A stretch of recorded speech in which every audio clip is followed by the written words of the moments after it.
They can spend all the money in the world on lobbyists. It doesn't change what I saw on that tape. After viewing that tape, I'm uncomfortable with doing any business with them, quite frankly. Never mind entering into some sort of a nuclear cooperative agreement. 阿聯酋雖然盛產石油，但係當地政府仍然希望由美國引入核能發電，以應付未來嘅需求。但有美國國會議員就擔心，伊朗可能取得有關核技術，令到中東局勢更加緊張。無線電視記者吳永思報道。德國集團財長同央行行長開會，表示全球經濟有回穩跡象，但係前景未能夠太過樂觀。會議又讚揚中國應對金融危機嘅貢獻。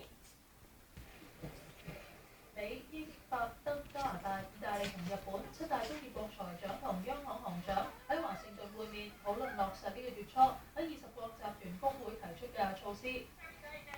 與會各國發表聲明，表示會全力合作對抗金融危機，並會先解決內部經濟問題，包括削減稅項、增加政府開支，同埋向有財困嘅銀行注資，穩定銀行體系。首要工作係恢復銀行借貸。聲明又讚揚中國等多個國家應對金融危機嘅努力，又歡迎中國推動人民幣匯率彈性，令中國以至全球經濟增長更平衡。聲明指出，近期嘅數據顯示，全球經濟下滑步伐減慢，有回穩嘅跡象。預期全球經濟今年稍後開始復甦，但係前景仍然未能太過樂觀。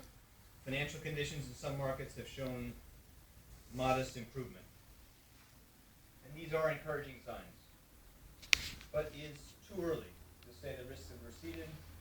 佢特別強調，經濟回穩唔代表最差嘅時期已經結束，最重要係令銀行恢復借